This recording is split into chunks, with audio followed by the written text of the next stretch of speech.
দর্শক, আপনাদের সবাইকে আমন্ত্রণ জানাচ্ছি আমাদের সাপ্তাহিক আয়োজন যে কথা কেউ বলেন অনুষ্ঠানে।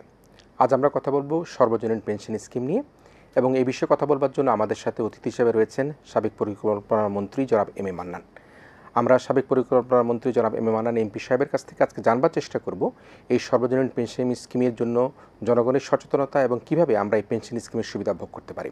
প্রিয় দর্শক, আমরা সবাই জানি দেশের সর্বস্তরের মানুষের সামাজিক সুরক্ষা প্রদানের জন্য এই স্কিমটি চালু করা হয়েছে, এবং প্রগতি, সুরক্ষা, সমতা, প্রবাস এই 4টি স্কিম রয়েছে এই সর্বজনীন পেনশন স্কিমে। চাকরিজীবী মানুষের জন্য প্রগতি স্কিম, যারা কোথাও চাকরি করেন না কিন্তু স্বনির্ভর, তাদের জন্য সুরক্ষা স্কিম, যারা দরিদ্র সীমার নিচে বাস করছেন তাদের জন্য সমতা স্কিম রয়েছে, এবং প্রবাসীদের জন্য রয়েছে প্রবাসী স্কিম। এবং আমরা আজকে এই সকল স্কিম নিয়ে কথা বলবো এবং সর্বজনীন পেনশন স্কিম কিভাবে জনগণকে সুরক্ষা দেবে সে বিষয়ে আমরা জানবার চেষ্টা করব। জনাব এম এ মান্নান, আপনাকে অনেকদিন পর আমরা আমাদের স্টুডিওতে পেয়েছি, এবং আপনাকে অনেক ধন্যবাদ জানাই এই কারণের জন্য যে আপনার মন্ত্রিত্ব থাকাকালীন অবস্থায় কিন্তু এই পেনশন স্কিমটা আমরা দেখেছি যে সরকার তার পরিকল্পনা এনেছে এবং সেটি বাস্তবায়ন করবার জন্য সার্বিকভাবে চেষ্টা করছে।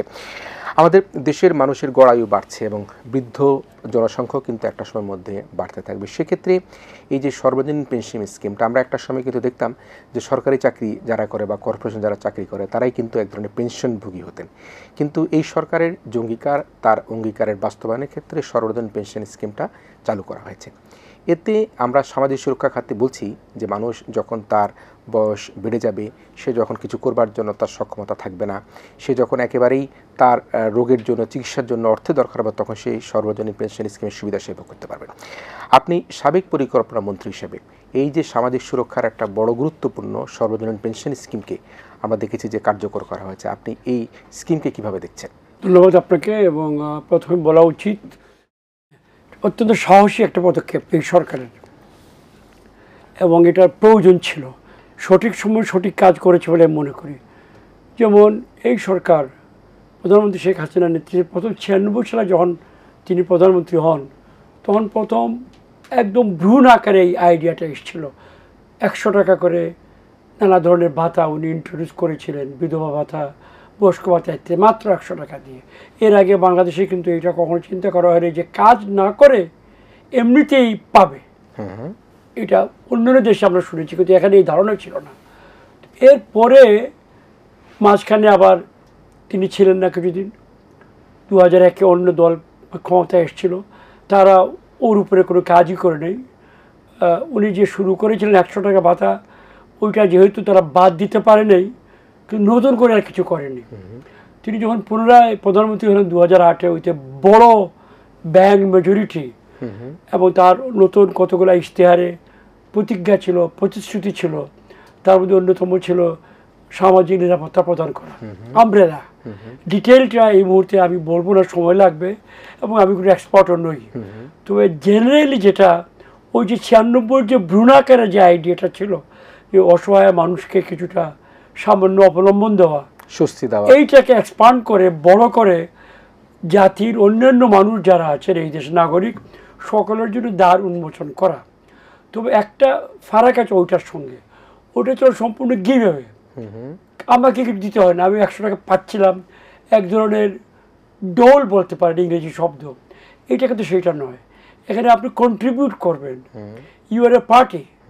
আপনি একটা সেবা কিনবেন, পুরোটা কেনার আপনার সামর্থ্য নেই, আপনি কিছু দেবেন, সরকার কিছু দেবে, জাতি কিছু দেবে, এবং ওভার দ্য ইয়ার্স এই ফান্ডটাকে নানাভাবে ইনভেস্ট করে, বিনিয়োগ করে সুদ আসবে, বাড়বে। এবং এটা গাণিতিক হিসাব করে যারা এক্সপার্ট আছেন ইন্স্যুরেন্স ইন্ডাস্ট্রির, তারা বলতে পারছেন যে অতদিন পরে হলে অত টাকা করে, এত টাকা নিলে আমরা দিতে পারবো। সেই আইডিয়াটাকে সার্বজনীন পেনশন স্কিম হিসাবে আমরা কয়েক মাস আগে মধ্যে গত বছরে শুরু করা হলো। এর মধ্যে ইতিমধ্যে হাঁটি হাঁটি পা পা করে আগাচ্ছে।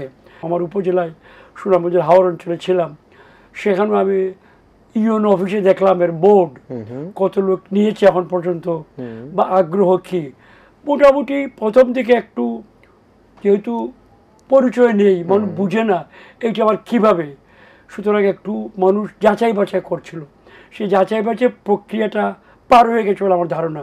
মানুষের যে সংশয় বা ভীতির প্রাথমিক পর্যায়ে পার হয়ে এবং মানুষ মনে করছে যে এটা সম্ভব, এফোর্ডেবল। সরকার এত বড় একটা দায়িত্ব মাথায় নিচ্ছে যে আমি দিব 1 টাকা, সরকার কন্ট্রিবিউট করবে আরও 1 টাকা, 2 টাকা সরকার কাজে লাগাবে এবং সুদ আসবে, এই যে বিরাট কর্মযজ্ঞ, এটা করার মতো সরকারের ক্ষমতা, ম্যানেজমেন্ট ব্যবস্থাপনা আছে কিনা, আর দ্বিতীয় অর্থ সংযোগ দেওয়ার মতো আছে কিনা ব্যবস্থা।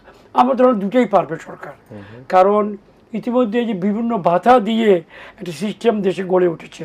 আমাদের স্থানীয় সরকারের ইউএনওরা আছেন, চেয়ারম্যান সাহেবরা আছেন, তারা কিন্তু মোটামুটি পরিচিত হয়ে উঠছেন। গ্রামাঞ্চলে অনেক নিম্ন আয়ের মানুষ এগুলো ভোগ করছে। এখানে যিনি লক্ষ্য করেন, নিম্ন আয়ের মানুষ কিন্তু নিরক্ষর মানুষও বেশি, এটা স্বাভাবিক। সাক্ষররা এই শিক্ষা দীক্ষা লাভ করে বা আয়ও বেশি হয়। ওই ওই ক্ষেত্রে নিম্ন আয়ের ক্ষেত্রে কিন্তু পরিচিত বিষয়, ওইটাকে কনভার্ট করে যে 500 টাকা 700 টাকা করে বিধবা ভাতা আছে, বয়স্ক ভাতা আছে, এইগুলোকে কনভার্ট করে ইন্টিগ্রেট করে নতুন করে পেনশন স্কিমের আওতায় আনা যাবে। কিন্তু একটা বিষয়ে সেটি হচ্ছে যে আমরা তো নিশ্চয়ই চাই যে এই পেনশন স্কিমের আওতায় আমাদের সকল শ্রেণী পেশার মানুষ আসুক, যেখানে আমরা দেখেছি যারা হতদরিদ্র বা যারা বেসরকারি চাকরি করে, শিল্প কারখানায় কাজ করে, তাদেরকেও কিন্তু এই ধরনের স্কিমে রাখার ব্যবস্থা করা হয়েছে। এবং আমরা দেখেছি যে বিদেশে যারা অবস্থান করে প্রবাসী স্কিম নামে একটা স্কিমে রয়েছে। কিন্তু এই যে মূল্যস্ফীতি, মুদ্রাস্ফীতির যে চ্যালেঞ্জটি চলছে, এটা বৈশ্বিক চ্যালেঞ্জ, ইট ডাজন্ট মিন যে এটা শুধুমাত্র আমাদের বাংলাদেশের কাছে নেই। এর মধ্যে যারা এর গ্রাহক হবেন বা সুবিধা নেওয়ার চেষ্টা করবেন, মূল্যস্ফীতি মুদ্রাস্ফীতিতে এখানে কোনো রকম চাপ তৈরি করবে কিনা, সে 1 টাকার বিনিময়ে আরও 1 টাকা পাচ্ছে, কিন্তু একটা সময় গিয়ে সে আসলে যেটা পাচ্ছে সেটা কি তার যে ভ্যালু যে অ্যাডেড সেটা কি হবে কিনা? আমার মনে হবে ব্যত্যয় হবে, কিন্তু সার্বিকভাবে বৃহৎ অংশ মানুষ, 80-90% মানুষ এফোর্ড করতে পারবে। ওই শ্রেণীর কেন পারবে? আমাদের জাতীয় প্রবৃদ্ধি বাড়ছে, মাথা পিছু আয় গড়ে বাড়ছে। এইটা কোনো গবেষক হতে হয় না, চোখে দেখা যায়। বাজারে গেলে আপনি দেখবেন বাজারে মালামালের যে উপস্থিতি, কত ধরনের খাবার, কাপড় চোপড়, বিভিন্ন জিনিস বাজারে পাওয়া যায়, যেগুলো আগে 30-40 বছর আগে চিন্তা করতে পারিনি। এবং বাজারে যে মানুষ উপস্থিতি, এই যে কদিন আগে একটা বিরাট কোরবানির একটা ঈদ গেল, গরু বিক্রি কিনে, ছাগল কত লক্ষ কোটি টাকার হিসাব ইতিমধ্যে বেরিয়েছে। 40-30 বছর আগে চিন্তা করা যায়নি এটা। এছাড়া গ্রামাঞ্চলে এখন বিদ্যুৎ পৌঁছে গেছে সকল বাড়িতে, মানুষ নানা ধরনের ছোটোখাটো কাজ করছে, আগে যেগুলো মানুষ আমরা ঢাকায় চিন্তা করতে পারতাম না। সার্বিকভাবে আমি গ্রামের লোক হিসাবে বলছি, আমি দেখেছি আমার গ্রামে, যে গ্রামে আমার জন্ম, এখন আর সংযোগ আছে, আমার গ্রামটাকে যদি আমি একটা মডেল বা উদাহরণ দেখি, it is a good representation of entire villages of Bangladesh. যদি গবেষণা করে এটা বলতে হবে। আমি আমার প্রতিবেশীদের মধ্যে দেখেছি জীবনধারা পাল্টে গেছে। ঘরে খাবার, ঘরের আসবাবপত্র, বাজারের ব্যয় সবটাই বেড়েছে। কালার টেলিভিশন প্রায় প্রতি ঘরে এখন আছে, টেবিলে সব মানুষে খায়। আমি ছোটবেলা গ্রামে মেঝেতে খেয়েছি, লজ্জার কোনো ব্যাপার নয়, পাটি বিছিয়ে আমরা খেয়েছি। এখন কোনো বাড়ি আমি আমার গ্রামে দেখেছি অত্যন্ত সাধারণ মানুষ যারা নাও বায়, মাছ ধরে, রিক্সা করে, তাদের ঘরে একটা খাবার টেবিল আছে, টেবিলে খায়। জীবনধারার একটা পরিবর্তন কিন্তু আমরা দেখতে পাচ্ছি। কিন্তু এখানে আরো কয়েকটা মিশ্র প্রতিক্রিয়া, যেটি হচ্ছে এই যে অর্থটি পেনশন স্কিমের, সর্বজনীন পেনশন স্কিমের জন্য না হবে, এটার বিনিয়োগ কিভাবে হবে এবং বিনিয়োগটা কি কোথাও মিসফায়ার হতে পারে কিনা, এই বিনিয়োগটা সুফল আনবে কিনা, বা দেখা গেল এমন জায়গায় বিনিয়োগ করা হলো যে বিনিয়োগটা আসলে রিটার্ন আনতে খুব চ্যালেঞ্জ হয়ে গেল, সেই জায়গাটাকে আপনি কিভাবে দেখছেন? ঝুঁকি তো অবশ্যই এলিমিনেট করা যায় না, সকল কিছুতে ঝুঁকি আছে। ঝুঁকিটা পরিমাপ করারও হিসাব নিকাশ বৈজ্ঞানিকরা আছেন, অর্থনৈতিক পণ্ডিতেরা আছেন, ইন্স্যুরেন্স ইন্ডাস্ট্রিতে যারা হিসাব নিকাশ করেন তারা ভালো করে বুঝেন। আমি মোটা দাগে আমার কার্যজ্ঞান থেকে বলছি, সরকার ঝুঁকি নিতে পারবে। এই যে সঞ্চয়পত্র বিক্রি করি, হাজার হাজার কোটি টাকার সুদ আমরা দিই না মানুষকে, নানা ধরনের সঞ্চয়পত্র। সরকার তো পাকিস্তান সময় থেকে শুরু করে, বাংলাদেশের প্রথম থেকে শুরু করে এতদিন নানা ধরনের সঞ্চয়পত্র বিক্রি করে, কোথাও তো কোনো ফেল হয় নাই যে সরকার পেমেন্ট করতে পারেনি। তখন কেন পারবো? যখন আমাদের মাথাপিছু আয় বছরে 500 টাকাই ছিল না, তখন পেরেছি। এখন বছরে যেখানে $3,000, প্রায় কত 3 লাখের উপরে, কেন পারবো না? আমরা পারবো। তো ঝুঁকিটা আপনি যদি চান যে সম্পূর্ণ বাদ দেওয়া, নট পসিবল। আপনি সরকারকে বিশ্বাস করতে হবে। দেশ সমাজ পরিচালনার মূল কাজই মনে করি আস্থা। যদি আমার সরকারের উপরে আমার আস্থা না থাকে, আমার আমলাতন্ত্রের উপরে আমার আস্থা না থাকে, যদি আমার সাহস এবং ঝুঁকি তাকে বিশ্বাস না করে আমি করতে পারবো না। সেই বিশ্বাসযোগ্যতার মতো ক্ষেত্র বাংলাদেশের অর্থনীতিতে আছে, যদিও বলা উচিত আপনি সময় কাটার আগে জি, জি। রাজনৈতিক ক্ষেত্রে কিছু আমি উদাহরণ থেকে বলছি, যেন একটা উদাহরণ দিই। স্থানীয় সরকারের চেয়ারম্যান নির্বাচন একটা ছিল উপজেলা পরিষদের, জি, জি। এটা মিলিটারি শাসকরা করে গিয়েছিল, ভালো মন্দ বিচার বিবেচনা করেন, বাট আমি সমর্থক ছিলাম, কারণ গ্রামেগঞ্জে এটা নিয়ে গিয়েছিল প্রশাসনকে। বিএনপি সরকার যখন 91 ক্ষমতায় আসলো, তারা এটা ডিসকন্টিনিউ করলো, জি। এবং 96 যখন মাননীয় প্রধানমন্ত্রী আমাদের আওয়ামী লীগ ক্ষমতায় আসলো, আবার রিভাইভ করলো, আবার ডিসকন্টিনিউ করলো তারা। চূড়ান্ত 2008-এ এই যে ধাক্কা টাক্কা দেওয়া, ইট ক্রিয়েট ডিস্ট্রাস্ট, অনাস্থার পরিবেশ সৃষ্টি করে মানুষের মধ্যে। এইটা বিএনপির জন্য মন্দ, আওয়ামী লীগের জন্য মন্দ। আমরা উভয়ই যেহেতু রাজনীতি করি দেশের কল্যাণের জন্য, আমাদের জনগণের সঙ্গে আমাদের আস্থাটা তৈরি করতে হবে, ধরে রাখতে হবে। আমাদের মধ্যে যত মতভেদ থাকুক না কেন, মৌলিক বিষয়ে কোনো মতভেদ নেই। আমরা উভয় বাজার অর্থনীতি বিশ্বাস করি, উন্নয়নে বিশ্বাস করি, আমরা উভয় দলই বিশ্বাস করি যে প্রবৃদ্ধি হবে। তাহলে কেন এই ধরনের কাজ যেগুলা আওয়ামী লীগ ইন্ট্রোডিউস করলো, উন্নয়নমূলক কাজ, ন্যায়সঙ্গত তাহলে কি কাজ, আপনার কাছে কি বাধা দিবে কেন? সংখ্যা হচ্ছে কিনা যে এই যে সর্বজনীন পেনশন স্কিমটা যেটা প্রবর্তন করা হলো, যার সুবিধাভোগীর সংখ্যা ধীরে ধীরে বাড়ছে, আমরাও দেখতে পাচ্ছি মানুষের মধ্যে একটা অ্যাওয়ারনেস ছিল না, একটা প্রচারণা হয়েছে, ক্যাম্পেইন হয়েছে, মানুষ বুঝতে পারছে, সকল শ্রেণী পেশার মানুষের মধ্যে আস্তে আস্তে সেখানে অংশগ্রহণ করছে। আপনি বলছিলেন যে ইউনো অফিসে গিয়ে আপনি দেখতে পাচ্ছেন সেখানে ডেস্ক আছে, সেখানে তারা সাহায্য করছে। তাহলে এই সংখ্যা কি আপনার মধ্যে কাজ করে কিনা যে কোনো কারণে যদি আওয়ামী লীগ সরকার ক্ষমতায় না থাকে, পরবর্তীতে এই যে সর্বজনীন পেনশন স্কিমটার ভাগ্য কি উপজেলা নির্বাচনের বা উপজেলা চেয়ারম্যানের মতো হয়ে যেতে পারে কিনা? নো, যারা আসবেন এইটাকে আর রুখতে পারবেন না। উপজেলা নির্বাচন ছিল মোর পলিটিক্যাল, এটা মোর ফাইন্যান্সিয়াল। ওকে। এখানে একটি গোষ্ঠী আগামী 4-5 বছরে বাজারে এরা কিনে, এটা বড় গোষ্ঠী, এখন বোধহয় কয়েক লক্ষ অলরেডি হয়ে গেছে, 2-3 মিলিয়ন, আমি সংখ্যাটা মনে নাই, I am very poor in numbers, but আমি জানি এখানে আছে। আগামী 5 বছর এই সরকার কন্টিনিউ করলে কয়েক মিলিয়ন, এখানে হাত দেওয়ার মতো সাহস বিএনপি কেন, আওয়ামী লীগের হবে না, কারণ এত মানুষের স্বার্থে জড়িত। এবং যদি এর মধ্যে কোনো, আপনি যারা ভয় পাচ্ছিলেন সংশয়, আমি ভয় পাচ্ছি না, ম্যানেজ করতে পারবে। শুধু এক জায়গায় আমি বলবো, এটা আমার নিজের মত, সরকার এইটাকে যেভাবে অর্থ মন্ত্রণালয়ের মধ্যে একজন আমলাকে দিয়ে বলছে, আমি এটার সঙ্গে একমত নই। স্বাধীন স্বয়ংসম্পূর্ণ সরকারের সমান্তরাল একটা সংস্থা, ইন্ডিপেন্ডেন্ট হচ্ছে, যেমন বিদেশে আছে, এর প্রধান বোর্ডে হবে পরীক্ষিত, অভিজ্ঞ, নিরপেক্ষ ব্যক্তিবর্গ, দলীয় রাজনীতির সঙ্গে জড়িত নন, টেকনিক্যাল পিপল, এইরকম লোক। অ্যাকচুয়ালি এই মুহূর্তে এটা নেই, আমি প্রস্তাব রাখবো যে এটা হওয়া উচিত। তার মানে এখন তো একজন আমলা আছেন, চেয়ারম্যান হিসেবে আছেন, নির্বাহী চেয়ারম্যান হিসেবে আছেন, আপনার প্রস্তাব হচ্ছে নির্মোহ ব্যক্তি বাট নলেজেবল, তারা যাতে এরকম একটা বড় স্বাধীন এবং অর্থ মন্ত্রণালয়ের নিয়ন্ত্রণের বাইরে আইন দ্বারা প্রতিষ্ঠিত, ওর কাজ কি লিখিত থাকবে। জি, অর্থ সচিব, অর্থমন্ত্রী অর্ডার দিতে পারবেন না, এইরকম ব্যবস্থা দরকার। একটা বডি তলে হলে এটা তখন জনগণের স্বার্থের বিষয়টাকে প্রশ্নবিদ্ধ করতে পারবে, ট্রাস্টি, এরা হবে ট্রাস্টি, রাইট। এটা ভালো প্রস্তাব সেটি। কিন্তু এই সর্বজনীন পেনশন স্কিমে একটা জায়গায় বলা আছে যে যখন তার খুব দরকার হবে টাকার, তখন সে 50%-এর বেশি তার বিনিয়োগ থেকে, তিনি যদি 1000 টাকা বিনিয়োগ করে থাকেন, তাহলে সেখানে তিনি 2000 টাকার মধ্যে থেকে 1000 টাকা তিনি নিতে পারবেন। পুরোপুরিভাবে তার যখন সে অসুস্থ হয়ে পড়তে পারে, ক্যান্সার হতে পারে, অ্যাক্সিডেন্ট হতে পারে, পারিবারিক সমস্যা হতে পারে, সম্পূর্ণটা সে রিফান্ড করতে পারবে না। এটি কি একটা চ্যালেঞ্জ কিনা? এটি তো আমাদের মডেল আছে। আমি যেমন সরকারি কর্মচারী ছিলাম, আমাদের এইরকম প্রভিডেন্ট ফান্ড বলতাম আমরা, অন্য নাম ইন্স্যুরেন্সই, অন্য নামে প্রভিডেন্ট ফান্ড, সেখান থেকে আমি ধার নিতে পারতাম। এবং ধার কিন্তু বিনামূল্যে নয়, সুদ দিতে হয়। আবার বিনিয়োগ, এই যে বিনিয়োগের কথা আপনি বললেন, সরকার বিনিয়োগ কি করতে পারবে? আমি আমার টাকা ধার করে আমি বিনিয়োগ করব এবং আমি কিছু সুদ ফেরত দিব ওই ফান্ডে।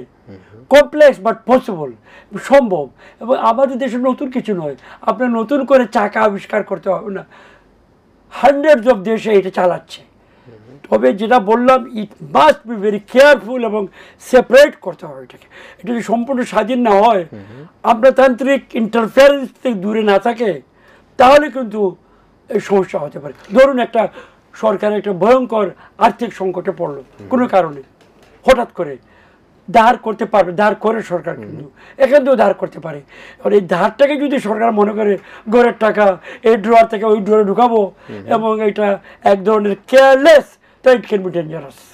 ওর জন্য ট্রাস্টি বোর্ড দরকার, দেবে না যদি শিওর না হয়। যে সে তখনই সরকারকে দিবে যখন দেখবে তার জনগণের অর্থটা সে সার্টেন সে ফেরত পাবে, সেফ তখন সে ফেরত পাবে, সে তখন দিবে।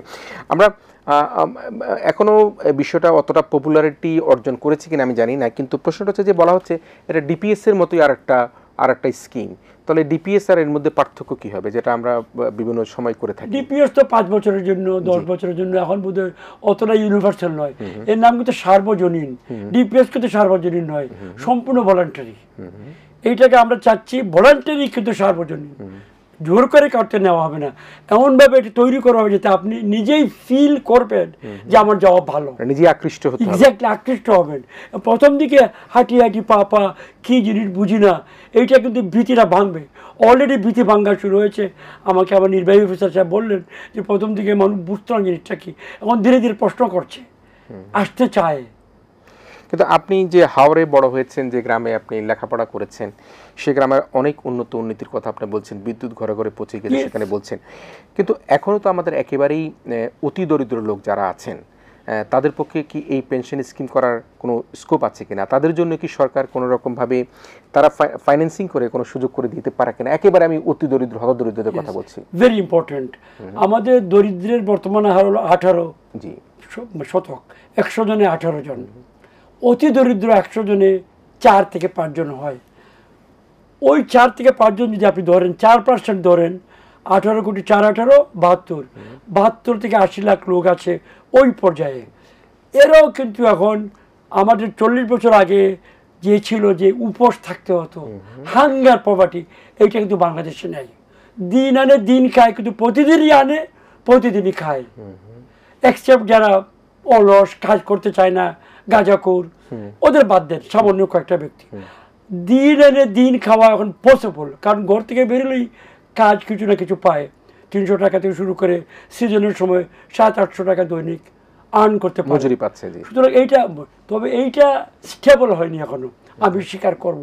স্টেবিলিটির দিকে যাচ্ছে, স্থিতিশীল হতে হবে। স্থিতিশীল হওয়ার জন্য আমাদের আরও প্রবৃদ্ধি, আরও উন্নয়নমূলক কাজ আরও করতে হবে।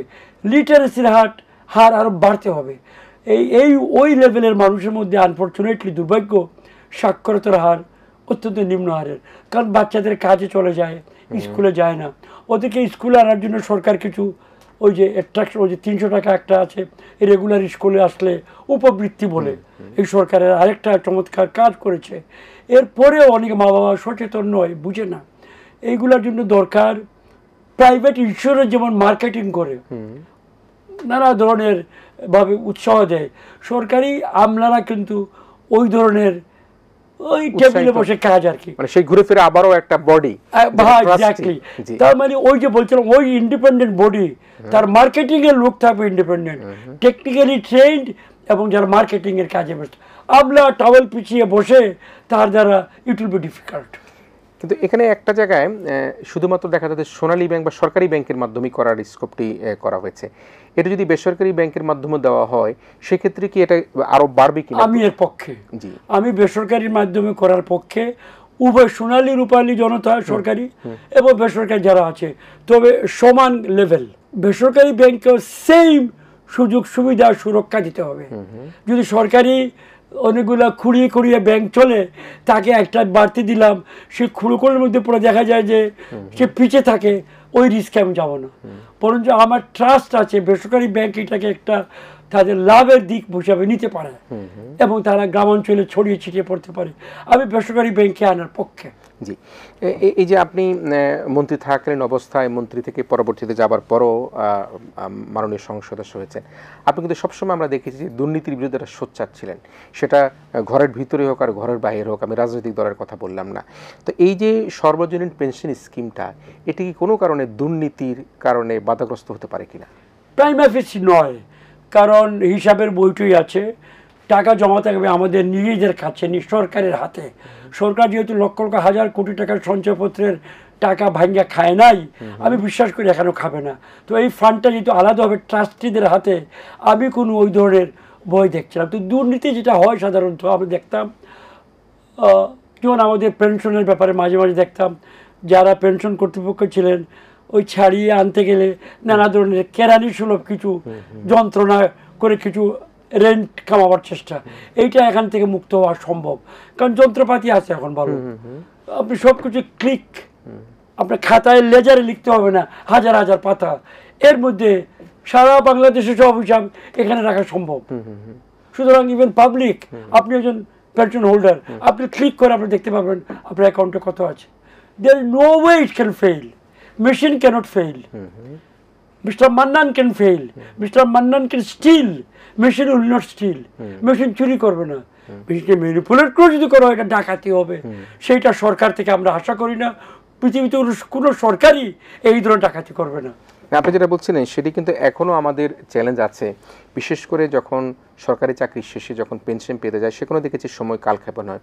আমরা দেখেছি যে বেসরকারি স্কুলের এমপিভুক্ত স্কুলগুলো যে শিক্ষকরা তারা যখন পেনশন নিতে যায় তাদেরকে এখনও 4-5 বছর 3-4 বছর তাদের ঘোরাঘুরি করতে হয়। সুতরাং যেটি আপনি একদম কনফিডেন্টলি বলছেন, যেহেতু এখানে নানা রকমভাবে সুরক্ষা ভাবে করার প্রচেষ্টা সরকারের আছে, সে কারণের জন্য এটাতে এই ধরনের ফেল করার কোনো রকম কোনো স্কোপ নাই।